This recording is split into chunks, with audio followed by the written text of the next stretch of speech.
everyone. I am Dr. Pawan Kumar Jha from Siemens Group of Institution. Today we will discuss how to calculate manager commission. Manager commission कैसे calculate किया जाता है जब final account हम लोग prepare करते हैं। तो इसमें बहुत ही सिंपल क्वेश्चन है। ये जनरली एडजस्टमेंट एंट्री में आपको इस तरह का आ सकता है कि मैनेजर कमीशन यानी manager commission at the rate of 5% या at the rate of 10% on net profit. तो इस चीज़ को हम लोग को देखना है कि मैनेजर कमीशन जो है, there are 2 types of manager. Manager generally business में 2 प्रकार के होते हैं, एक वर्क मैनेजर होते हैं और एक ये जनरल मैनेजर होते हैं। Work manager is also known as factory manager, हम इसको इस तरह से कह सकते हैं। तो जनरली जो फैक्ट्री मैनेजर का कमीशन होता है वो बेसिकली ग्रॉस प्रॉफिट पर होता है। तो डायरेक्ट अगर मान लेते हैं कि आपको फैक्ट्री मैनेजर का कमीशन अगर 5%, 10% या कुछ भी समथिंग 2% का है, तो सिंपल जो ग्रॉस प्रॉफिट है उस ग्रॉस प्रॉफिट पर हम लोग क्या करेंगे, उस कमीशन को कैलकुलेट कर देंगे। जैसे मान लेते हैं कि अगर ग्रॉस प्रॉफिट 10,000 है और फैक्ट्री मैनेजर का कमीशन 5% है, तो 10,000 इंटू 5 डिवाइडेड 100 यानी 500 रुपया फैक्ट्री मैनेजर का कमीशन हो जाएगा। तो इसमें कोई प्रॉब्लम नहीं है। प्रॉब्लम क्रिएट कहाँ होता है, जब आपको कहेगा कि मैनेजर कमीशन को कैलकुलेट करने के लिए, और मैनेजर कमीशन जब भी कैलकुलेट करते हैं तो वह बेसिकली 2 तरह के होते हैं। एक तो आपको आफ्टर चार्जिंग होगा और दूसरा बिफोर चार्जिंग होगा। तो ये क्वेश्चन में क्लियर मेंशन रहता है कि आफ्टर चार्जिंग है कि बिफोर चार्जिंग है। अब सवाल ये है कि अगर आफ्टर, पहले तो बिफोर चार्जिंग अगर गिवन है क्वेश्चन में, एडजस्टमेंट में दिया हुआ है, तो इसको सॉरी, तो मैनेजर कमीशन यानी is calculated on the net profit. अब नेट प्रॉफिट आफ्टर चार्जिंग की net profit before charging.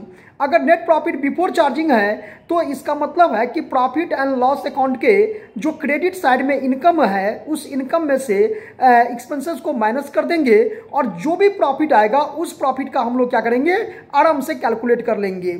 Suppose कीजिए कि प्रॉफिट एंड लॉस अकाउंट के क्रेडिट साइड 10,000 है और प्रॉफिट एंड लॉस अकाउंट के डेबिट साइड यानी 8,000 है, तो इसका मतलब है नेट प्रॉफिट 2,000 होगा। तो 2,000 है और अगर 10% बिफोर चार्जिंग है तो इसका मतलब 2,000 इंटू 10 डिवाइडेड 100, इट मीन्स 200 जो हो जाएगा वो हो जाएगा मैनेजर कमीशन। तो बिफोर चार्जिंग में ज़्यादातर प्रॉब्लम नहीं होता है, प्रॉब्लम होता है जब आफ्टर चार्जिंग होता है। तो आफ्टर चार्जिंग के केसेस में जो फॉर्मूला होता है वो आपको इस तरह से कि प्रॉफिट एंड लॉस अकाउंट के जो क्रेडिट साइड के आइटम है उसमें से डेबिट साइड के आइटम को माइनस कर देंगे और जितना प्रॉफिट आएगा उस प्रॉफिट को हम रेट से मल्टीप्लाई करेंगे और नीचे में जब डिवाइड करने की बारी आएगी तो उसमें 100 प्लस रेट हो जाएगा। यानी ये हुआ कि अगर मान लेते हैं कि 21,200 अगर मान लेते हैं आपका इस तरह का आ जाता है कि मतलब नेट प्रॉफिट आता है और 6% है मैनेजर कमीशन आफ्टर चार्जिंग दिया हुआ है क्वेश्चन में, तो इस तरह से 21,200 इंटू 6 डिवाइडेड 106 इस तरह से जो कैलकुलेशन आएगा वो आएगा 1200। और इसको हम क्रॉस चेक भी कर सकते हैं क्योंकि आफ्टर चार्जिंग है यानी वो प्रॉफिट मुझे पता नहीं है कि आफ्टर में कितना होने वाला है। यही रीजन है कि हम उसमें रेट को क्या करते हैं, प्लस कर देते हैं। तो 6% मीन्स 6/106, 5% रहेगा तो 5% यानी 5/105, 10% रहेगा तो 10/110। इस तरह से ये कॉन्सेप्ट याद रखना है कि जब आफ्टर चार्जिंग होगा तो उस कंडीशन में 100 प्लस रेट को हम रेट हो जाता है और उसी से हम लोग डिवाइड करते हैं। लेकिन बिफोर चार्जिंग होगा तो फिर बिफोर चार्जिंग में हम लोग सिंपल करते हैं कि इससे क्रेडिट साइड माइनस क्या, डेबिट साइड और प्रॉफिट एंड लॉस अकाउंट, यानी क्रेडिट साइड में से डेबिट साइड को माइनस कर देते हैं और जितना अमाउंट आता है उसको डायरेक्ट परसेंटेज हम लोग कैलकुलेट कर देते हैं। लेकिन जब आफ्टर चार्जिंग होगा तो हम लोग डायरेक्ट कैलकुलेशन नहीं कर सकते हैं, उसमें 100 में प्लस कर देते हैं। तो ये कॉन्सेप्ट हम लोग का समझना है कि मैनेजर कमीशन कैसे कैलकुलेट किया जाता है, how to calculate a manager commission.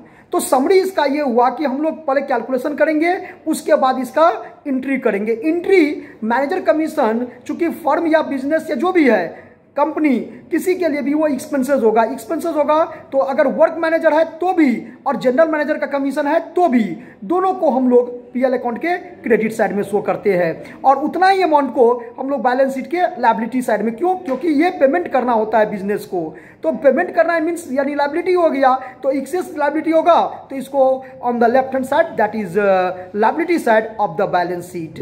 तो इस तरह से हम लोग मैनेजर कमीशन के टॉपिक को समझ सकते हैं। आई होप कि आप लोगों को समझ में आएगा। तो thank you all of you.